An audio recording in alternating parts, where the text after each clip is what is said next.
So normally I interplant my leeks into my other beds. I don't really have a space for a dedicated onion bed, but this year kind of opportunity has arisen. My early onions, most of them have gone to seed, and so I've pulled the bed, drying the ones that haven't gone to seed and processing the others for the freezer, and that means I've got somewhere to put these spare onion leeks. So next up, I've got a lot of these onions that have gone to seed. I'm just going to take them out. We're going to chop them up and stick them in the freezer. It just lets me get some leeks in this bed. I know leeks after onions, not the best thing to do in the world, especially not next to a bed of garlic with rust, leek rust. But this is the bed they've got to go in, so unfortunately needs must. So that's what I ended up with. So these are the onions that had gone to seed, and those are the ones that haven't. So I'm going to dry those, and obviously we'll just be eating those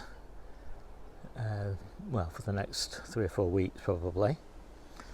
And these are going to get, well, some of them are going to get chopped up and used as and when from the freezer. So I definitely managed to salvage more of these than I thought I was going to. These will definitely last us, I think, now through June. Just down the middle of the asparagus bed, I did just pop in a few tough balls, which are an early maturing onion, and you know, they're coming on quite nicely actually. So I think these will definitely be fine through July, and then of course we'll have our main crops, so nothing to worry about then. So I think I've got 4 or 5 trays of these. They're all multi-sown. They're all looking okay.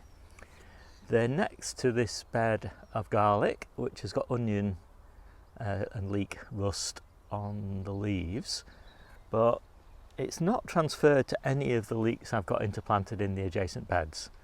So, you know, I think it's probably a timing issue as to whether this stuff actually gets hold and causes a problem. I'm just hoping for the best. As I say, these are spare leeks, just a bonus crop for me.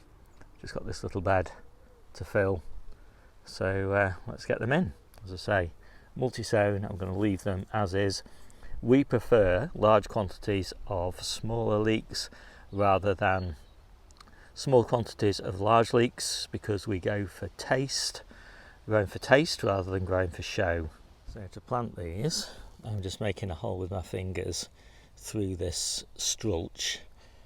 I'm not really convinced about this stuff at the moment, but it certainly suppressed the weeds, and so I'm making a hole, I don't know, like 3 or 4 inches down, about 2 inches of strulch on top, and just drop in the leeks in that hole.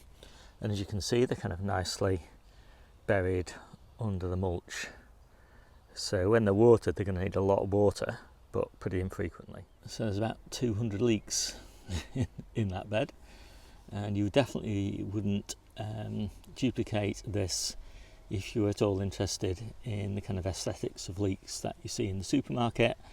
I'm going for yield and taste, not the show bench and not supermarket buyers' ideals. The mulch is about 2 inches thick, and as I say, they're planted about, well, in holes about as deep as the modules. So you do get a reasonably white shank on them, but not excessively so. But because they're so young and tender and small, it really doesn't matter. Yeah, variety is Leek Porbella, and they were planted the end of February. There's 2 batches here, and the beginning of March. And as I say, this isn't my normal way to do leeks. I normally like to do them interplanted into my beds, which I have also done. But yeah, I mean, it'll be an interesting experiment, and we'll see how they do. We don't have leek moth up here at the moment, hence no need for nets. I hope you like this quick video. My name is Steve, this is the Seaside Kitchen Garden and Allotment channel. If you want to know more about the way that I grow leeks, then take a look in the description below at the individual growing guides and find the chapter on leeks. See you soon.